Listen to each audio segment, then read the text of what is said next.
सच पूरा नहीं होता, वो है अर्ध सत्य।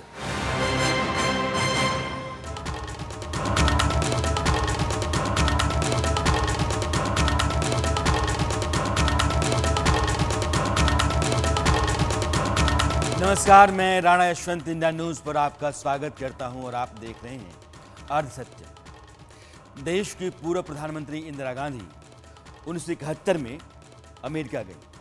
उस समय पाकिस्तान की सेना पूर्वी पाकिस्तान, जो आज की तारीख में बांग्लादेश कहा जाता है, वहां लोगों पर कहर बरपा रही थी। बड़ी तादाद में लोग भागकर भारत आ रहे थे। भारत के सामने शरणार्थी संकट बड़ी चुनौती बनता जा रहा था। इंदिरा गांधी अमेरिका के तब के राष्ट्रपति निक्सन से ये कहने गई थी कि भारत पूर्वी पाकिस्तान में जो कत्लेआम चल रहा है उसे बर्दाश्त नहीं करेगा, आप उसको बंद करवाइए और मेरे यहाँ जो शरणार्थी संकट बन रहा है उसके बारे में सोचिए। वो तमाम लोग जो पूर्वी पाकिस्तान से हिंदुस्तान आए हैं वो वापस जाने चाहिए। हमारे मुल्क में उनके लिए जगह नहीं है। निक्सन ने इंदिरा गांधी को 45 मिनट इंतज़ार करवाया। ऐसा नहीं कि वो किसी काम में व्यस्त थे, बल्कि वे ये बताना चाहते थे कि वे अमेरिका हैं और इंदिरा गांधी भारत। आज समय बदल गया है। आज उसी अमेरिका के राष्ट्रपति जो बाइडेन भारत के प्रधानमंत्री नरेंद्र मोदी से मिलने के लिए चल कर आते हैं। जब G7 की शिखर बैठक चलती है तो बाइडेन कहते हैं कि आपकी अमेरिका में काफ़ी लोकप्रियता है, अमेरिकी नागरिक आपसे मिलना चाहते हैं, मुझे आपका ऑटोग्राफ लेना चाहिए। अमेरिका का राष्ट्रपति भारत के प्रधानमंत्री से ऑटोग्राफ लेने की बात कर रहा है। सोचिए, वही अमेरिका, उसी अमेरिका का राष्ट्रपति, मगर वक्त बदल गया तो तस्वीर बदल गई। एक समय था हमारे प्रधानमंत्री को इंतज़ार करना पड़ा था और आज एक दौर है जब अमेरिकी राष्ट्रपति भारत के प्रधानमंत्री का ऑटोग्राफ मांगते हैं। इसका बाकी देशों पर असर पड़ता है और दुनिया में साफ संदेश भी जाता है। G7 दुनिया के ताकतवर 7 देशों का मंच है जहां भारत को भी बुलाया गया था। जापान के हिरोशिमा में हुई बैठक में मोदी की बॉडी लैंग्वेज और राष्ट्राध्यक्षों के साथ मुलाकात में उनका आत्मविश्वास और वजन दोनों दिख रहे थे। तस्वीरों को गौर से देखिएगा जो G7 बैठकों की। G7 की बैठक के दौरान यूक्रेन के राष्ट्रपति व्लादिमीर जेलेंस्की प्रधानमंत्री नरेंद्र मोदी से मिले। अब आप समझिए कि भारत रूस को अपना दोस्त कहता है, उसके खिलाफ संयुक्त राष्ट्र की किसी भी बैठक में शरीक नहीं होता। अमेरिकी दबाव के बावजूद युद्ध को लेकर रूस के खिलाफ तमाम प्रस्तावों से भारत खुद को दूर रखता है। ऐसे में जेलेंस्की से मिलने की हिम्मत ऐसे किसी नेता में नहीं होगी जो जेलेंस्की से उस शहर में मिलता है जहां अमेरिकी राष्ट्रपति भी मौजूद है। इसका मैसेज पुतिन को कुछ अलग भी जा सकता है। फिर भी मोदी जेलेंस्की से मिलते हैं और खुलकर कहते हैं कि यूक्रेन में युद्ध दुनिया के लिए एक बड़ी चिंता है, इसने पूरे विश्व को प्रभावित किया है और मैं व्यक्तिगत तौर पर इस संकट का समाधान निकालने की कोशिश करूंगा। यूक्रेन में चल रहा युद्ध पूरे विश्व के लिए बहुत बड़ा मुद्दा है। पूरे विश्व पर इसके अनेक प्रकार के प्रभाव भी पड़े हैं, लेकिन मैं इसे राजनीति या अर्थव्यवस्था का मुद्दा नहीं मानता। मेरे लिए यह मानवता का मुद्दा है, मानवीय मूल्यों का मुद्दा है।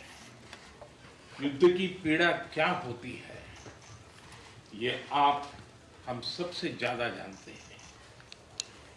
लेकिन पिछले साल जब हमारे बच्चे यूक्रेन से वापस आए तब उन्होंने परिस्थितियों का जो वर्णन किया उसमें मैं आपकी वेदना और यूक्रेन के नागरिकों की वेदना भली भांति समझ पाता था, उसका अंदाज लगा सकता था। और मैं आपको विश्वास दिलाता हूं कि इसके समाधान के लिए भारत और निजी रूप से मैं स्वयं, हमसे जो कुछ भी हो सकता है हम अवश्य करें। जब आपको अपने देश की ताकत का अंदाज़ा हो जाता है, दुनिया की चुनौतियों और सुपर पावर से निपटने का साहस आ जाता है तो फिर भारत का प्रधानमंत्री सही और गलत दो टूक बात करता है। उसे पता होता है कि जो दोस्त है उसका भरोसा नहीं डगमगाएगा और जो ज़रूरतमंद है उसको सहयोग के लिए आश्वस्ति मिल जाएगी। मोदी जो मटीरियल है वह लीडरशिप, स्टेट्समैनशिप, दुश्मन को उसकी भाषा में जवाब देने का साहस, संबंधों में भरोसा भरने की क्षमता और वादों को पूरा करने का हौसला जैसी खूबियों से बना है। 145 करोड़ का दुनिया का सबसे बड़ा लोकतंत्र, उसका विशाल बाजार, 5वीं ताकतवर अर्थव्यवस्था, 4थी ताकतवर सेना और नौजवानों की एक बड़ी काबिल आबादी जो हिंदुस्तान का दुनिया भर में परचम लहरा रही है। मोदी को इन सब का अंदाज़ा है, मगर उससे बड़ी बात यह है कि मोदी को यह बखूबी पता है कि हिंदुस्तान की सरकार अगर नीतियों में साफ और साहसी है तो दुनिया उसके आगे झुकेगी और झुक रही है।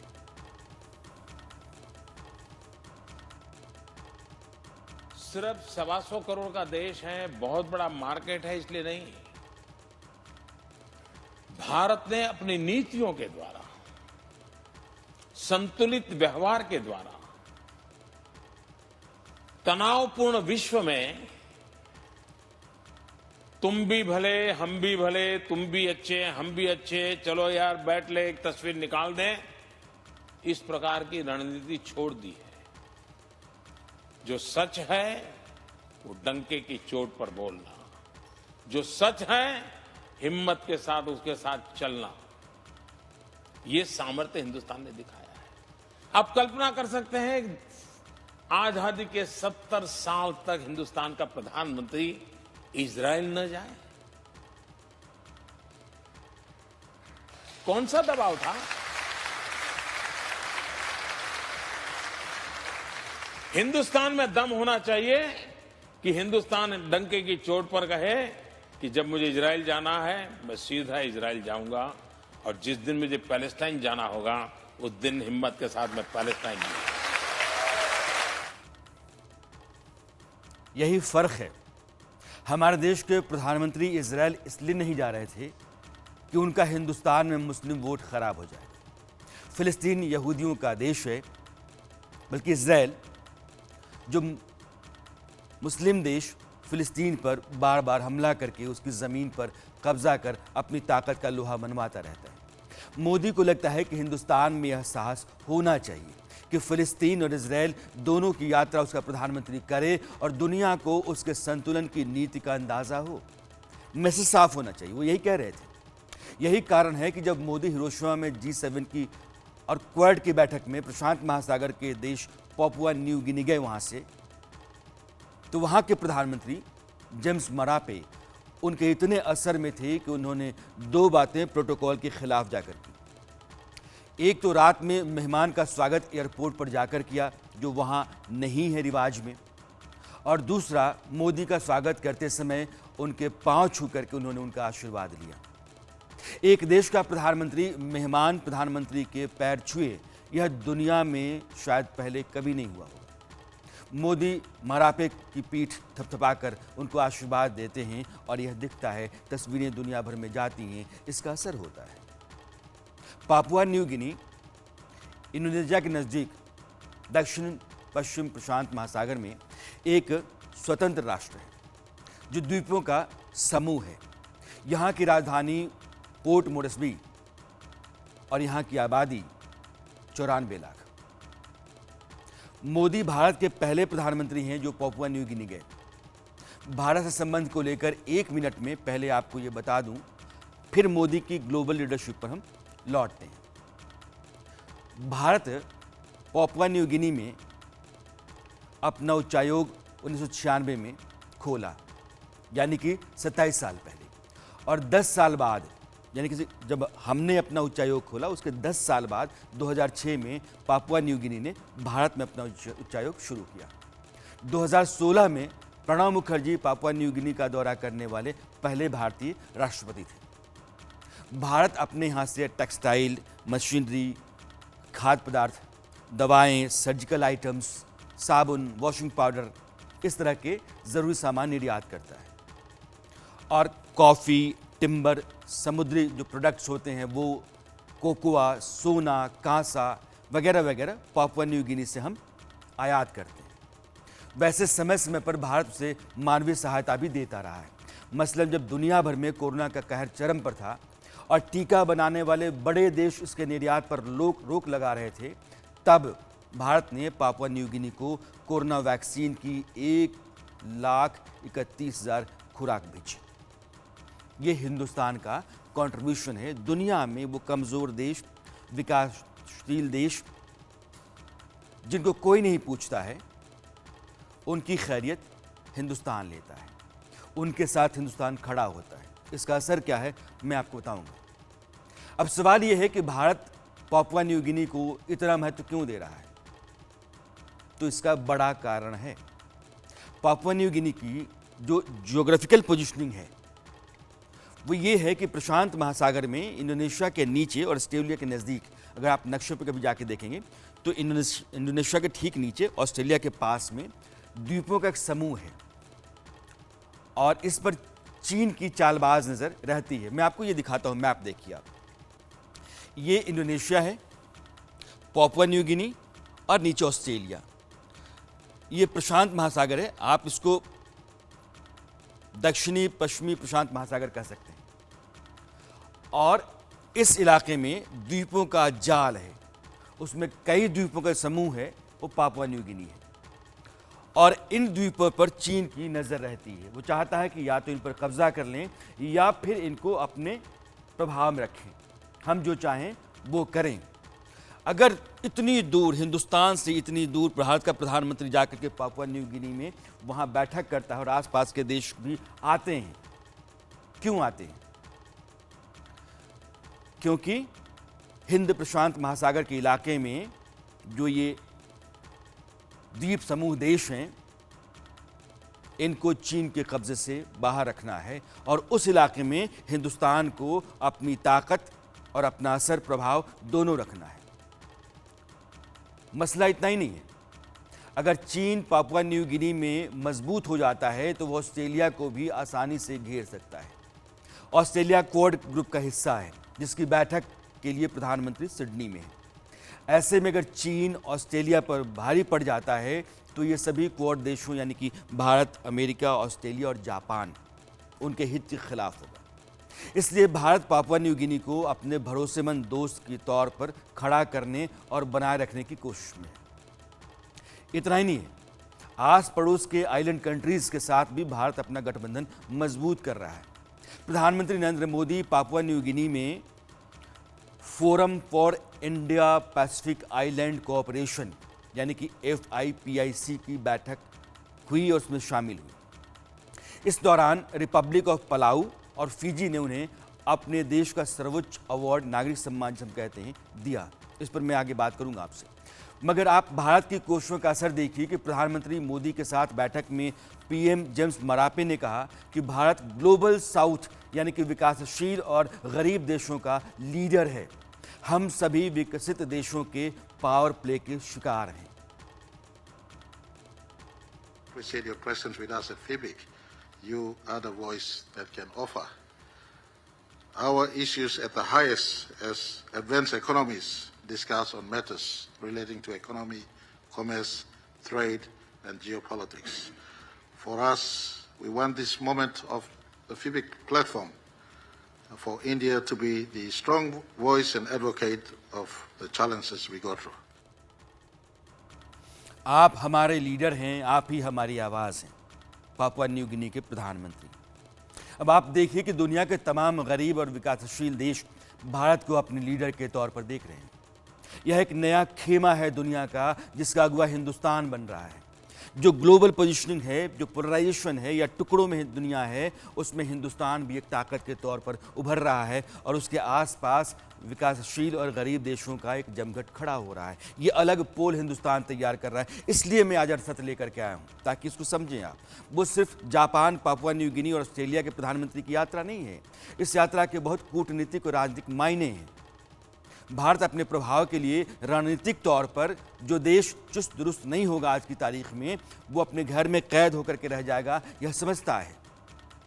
हिंदुस्तान ग्लोबल लीडर बनने की कोशिश में है और इसी के चलते जो पैसिफिक आइलैंड कंट्रीज़ हैं जिनके साथ बेहतर संबंध चीन को उस इलाके में रोक सकता है, उन देशों के साथ भारत नज़दीकी संबंध तैयार कर चुका है।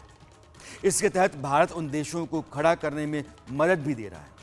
मसलन फिजी में 100 बेड का रीजनल सुपर स्पेशलिटी हॉस्पिटल बनाया जाएगा, उसी इलाके में फिजी। पापुआ न्यू गिनी में आईटी और साइबर सिक्योरिटी ट्रेनिंग हब बनेगा। पैसिफिक आइलैंड के अलग अलग देशों में 5 साल में 1000 सागर अमृत स्कॉलरशिप, ये एक स्कॉलरशिप है, अमृत स्कॉलरशिप 1000 वो दी जाएंगी। सरकारी इमारतों के लिए सोलर प्रोजेक्ट, पीने के पानी के लिए यूनिट्स, सी एम्बुलेंस, डायलिसिस यूनिट्स और 24/7 इमरजेंसी हेल्पलाइन, जन औषधि केंद्र जो हमारे यहाँ है और योगा सेंटर्स शुरू किए जाएंगे। ये हिंदुस्तान उस पैसिफिक जोन में जो आइलैंड कंट्रीज हैं वहां कर रहा है। जिन्हें हम अपना विश्वसनीय मानते थे, पता चला कि जरूरत के समय वो हमारे साथ नहीं खड़े थे। इस कठिनाई के समय में पुराना वाक्य सिद्ध हुआ, अ friend in need is friend Indeed. मुझे खुशी है कि भारत इस चुनौतीपूर्ण समय में अपने पैसिफिक आइलैंड मित्रों से कंधा मिलाकर खड़ा रहा। भारत में बनी वैक्सीन हो या जरूरत की दवाइयां, गेहूं हो या चीनी, भारत अपनी क्षमताओं के अनुरूप सभी साथी देशों की मदद करता रहा। एक्सेलेंसीज, जैसा मैंने पहले भी कहा है, मेरे लिए आप लार्ज ओशन कंट्रीज है, स्मॉल आइलैंड स्टेट्स नहीं। ये जो पैसिफिक ओशन आइलैंड कंट्रीज हैं वे रणनीतिक रूप से बहुत महत्वपूर्ण हो गए।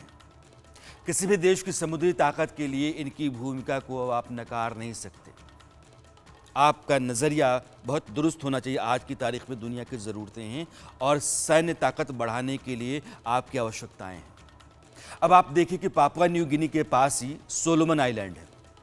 चीन ने अपना सैन्य बेस वहां बना लिया है। अब मैं आपको मैप के जरिए बताना चाहता हूं, आप इसको समझ लीजिएगा। पापुआ न्यू गिनी आपको दिख रहा है ऑस्ट्रेलिया के ठीक ऊपर, और पापुआ न्यू गिनी के पड़ोस में सोलोमन आइलैंड है। सोलोमन आइलैंड, वहां चीन ने अपना सैनिक अड्डा बना लिया है और वहां से एक कनाल गुजरती है जिसको ग्वाडल कैनाल कहते हैं।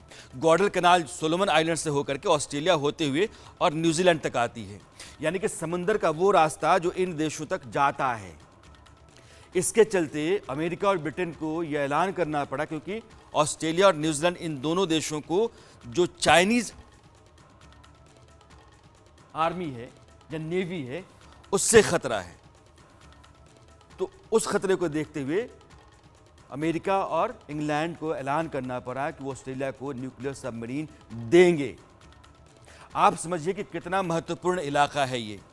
और इस इलाके में हिंदुस्तान के प्रधानमंत्री की जो बैठक है वहाँ के आसपास के देशों के साथ, वो बहुत अहमियत रखती है कूटनीतिक रणनीतिक तौर पर।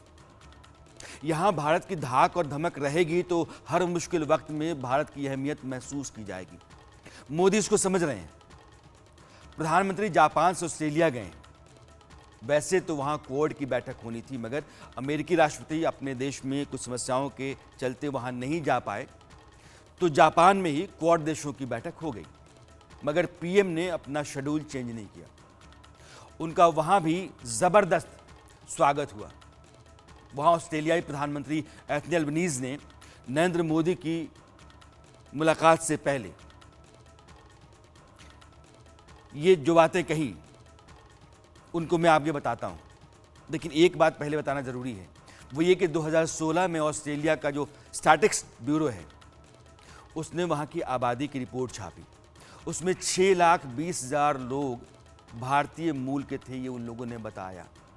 और 6,20,000 की आबादी में से 5,92,000 ऐसे थे जो भारत में पैदा हुए थे।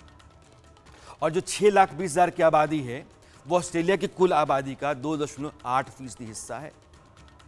यानी कि भारतीयों का एक बड़ा तबका और प्रभाव वाला तबका ऑस्ट्रेलिया में है। यही कारण है कि प्रधानमंत्री मोदी सिडनी में ओलंपिक पार्क में 20,000 से ज़्यादा भारतीय मूल के लोगों को संबोधित करेंगे। इंडियन डायस्पोरा ने इसकी बड़ी और भव्य तैयारी की है। अलबत्ता ऑस्ट्रेलियाई प्रधानमंत्री, जिनका जिक्र ऊपर मैंने किया कि वो उन्होंने क्या कहा, बताना चाहता हूँ। अल्बनीज़ ने कहा कि इसी साल की शुरुआत में भारत में मेरा गर्मजोशी स्वागत हुआ। अब मैं ऑस्ट्रेलिया की आधिकारिक यात्रा पर प्रधानमंत्री मोदी की मेज़बानी करने को लेकर बहुत सम्मानित महसूस कर रहा हूँ। शब्दों को समझिएगा। ऑस्ट्रेलिया भारत का वह साथी देश है जो अमेरिका और जापान के साथ क्वाड का मेंबर है। चीन के खिलाफ इन 4 देशों का मोर्चा ही है जो चीन को हर वक्त इस बात के डर में रखता है कि उसे किसी भी आक्रामक रवैये का करारा जवाब क्वाड से मिल सकता है।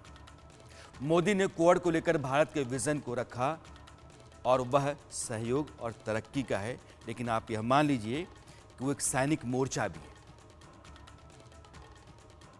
हम एक मत हैं कि इंडो पैसिफिक की सुरक्षा और सफलता केवल एक क्षेत्र के लिए नहीं बल्कि पूरे विश्व के लिए महत्वपूर्ण है।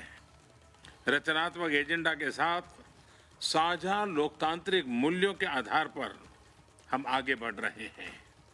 साझा प्रयासों से हम फ्री, ओपन और इंक्लूसिव इंडो पैसिफिक के हमारे विजन को प्रैक्टिकल डायमेंशन दे रहे हैं। मैरीटाइम सिक्योरिटी, काउंटर टेररिज्म जैसे महत्वपूर्ण क्षेत्रों में हमारा सकारात्मक सहयोग बढ़ रहा है। मेरा मानना है कि क्वाड वैश्विक भलाई, मानव कल्याण, शांति और समृद्धि के लिए निरंतर प्रयत्न करता रहेगा।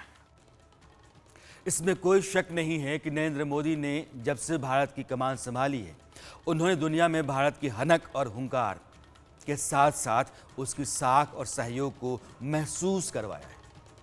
चीन जैसे शातिर पड़ोसी को उसकी भाषा में जवाब देने की नीति मोदी ने अपनाई। चाहे वह डोकलाम में 2.5 महीने चीनी फौज के सामने भारतीय सेना का कैंप डालकर रुकना हो, या गलवान की घाटी में चीनी सैनिकों के साथ खूनी झड़प हो, या फिर तवांग में भारतीय जवानों का चीनी सैनिकों को मारकर भगाना हो। फौज को यह खुली छूट मिली है और उसके हौसले इस कारण बुलंद हुए हैं।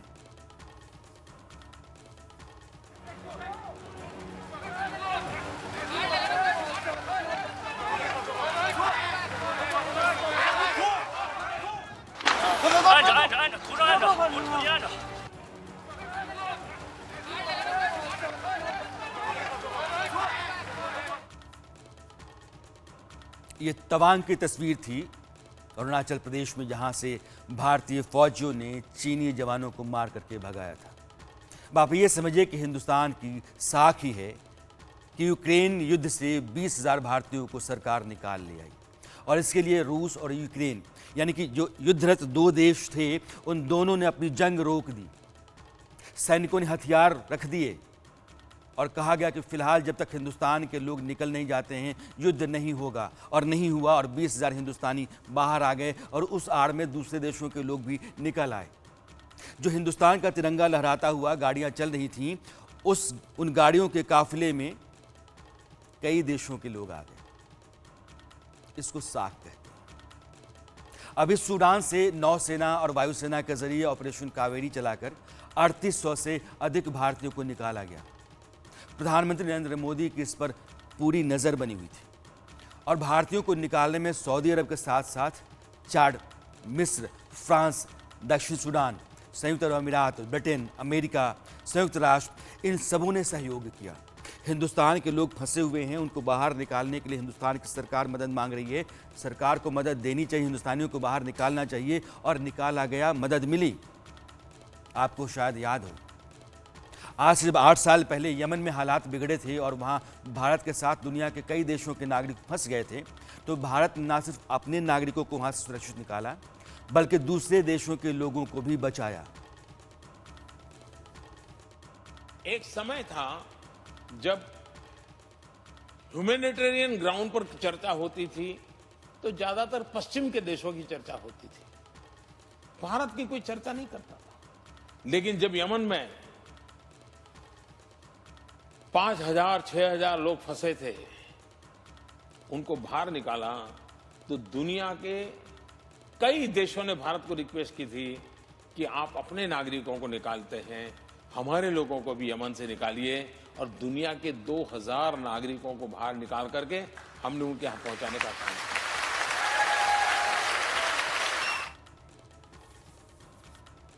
यह सिर्फ तारीफ और तालियों वाली बात नहीं है, बल्कि चीज़ें अंतर्राष्ट्रीय स्तर पर बदली हैं और बदल रही हैं। भारत G20 का अध्यक्ष देश है और श्रीनगर में इन दिनों G20 टूरिज्म वर्किंग ग्रुप की बैठक चल रही है। यह अपने आप में बहुत बड़ी कामयाबी है। इसमें अगर चीन, टर्की और सऊदी अरब हिस्सा नहीं ले रहे हैं तो उनकी अपनी अपनी मजबूरियां हैं, या फिर चीन का पाकिस्तान प्रेम है। मगर आज कश्मीर दुनिया के सामने है। बाहरी देशों के लोग कश्मीर की तारीफ करते थक नहीं रहे हैं। जितने सहयोगी हमारे हैं वहाँ जम्मू कश्मीर में हैं, और हमारे एक सहयोगी अजय जांडियाल ने लाल चौक पर जब लोगों से बात की और दुनिया के अलग अलग हिस्सों से आए हुए लोगों से, तो उनकी क्या राय थी मैं आपको सुनाऊं, और यह भी आपको कहूं कि सोचिएगा कि अब चीन और पाकिस्तान कश्मीर को लेकर जो दुष्प्रचार करते हैं उनकी क्या बिसात है। It's a lovely place. You can relax and have good food, have good relationship. People are very friendly. People on the houseboat, when I come back again and again, they say, you are like my family. अपने बड़े और अहम फैसलों में दुनिया को साथ रखना, भरोसे में लेना और दुनिया के अहम फैसलों में अपनी हिस्सेदारी तय करना, ये दुनिया के ताकतवर देशों की निशानियां होती हैं, और हिंदुस्तान आज उसी मोड़ पर खड़ा है। दुनिया के तमाम देशों ने प्रधानमंत्री नरेंद्र मोदी की अंतर्राष्ट्रीय भूमिका और मानवता के लिए जो योगदान है उसकी तारीफ की, और कई सर्वोच्च सम्मान का हकदार उनको माना और सम्मानित भी किया। कुछ पुरस्कारों की लिस्ट मैं आपके सामने रख देता हूँ। मौजूदा दौर पर पापुआ न्यू गिनी के गवर्नर जनरल सर बॉब डर्ड ने पीएम मोदी को grand companion of the order of Logohu से सम्मानित किया। यह पापुआ न्यू गिनी का सर्वोच्च सम्मान है। पापुआ न्यू गिनी की तरह पश्चिमी प्रशांत महासागर का एक और देश है पलाऊ, जो बैठक में था इंडो पैसिफिक में। वहाँ के राष्ट्रपति सुरंगेल एस स्वेप्स जूनियर, उन्होंने नरेंद्र मोदी को अबाकल अवार्ड से सम्मानित किया। प्रधानमंत्री नरेंद्र मोदी को उनकी वर्ल्ड लीडरशिप के लिए फिजी के सर्वोच्च सम्मान companion of the order of Fiji से भी सम्मानित किया गया। यह पुरस्कार फिजी के प्रधानमंत्री सत्वनी राबुका ने दिया। इसके साथ साथ बहुत सारे सम्मान हैं, चाहे वो सऊदी अरब का हो, या फिर यूएई का हो, या फिर साउथ कोरिया का हो, या फिर संयुक्त राष्ट्र का हो। उन तमाम सम्मानों की एक लंबी फहरिस्त नरेंद्र मोदी को मिली इसलिए कि उनकी ग्लोबल लीडरशिप को दुनिया स्वीकार करने लगी है। वो मानती है कि दुनिया के तमाम बड़े मसलों में जो संकट का वक्त है, जिस समय बड़े देशों के दखल का वक्त है, उस समय नरेंद्र मोदी को याद किया जाता है। उनकी भूमिका महत्वपूर्ण है। भारत दुनिया का ताकतवर मुल्क है। यह नरेंद्र मोदी सरकार के आने के बाद एक नई तस्वीर है जो हिंदुस्तान की दुनिया में उभर रही है। अरसत में आज इतना ही। कल आपसे मुलाकात फिर होती है। मुझे दीजिए इजाज़त। नमस्कार। वो आधा हिस्सा जिसके बगैर सच पूरा नहीं होता, वो है अर्ध सत्य।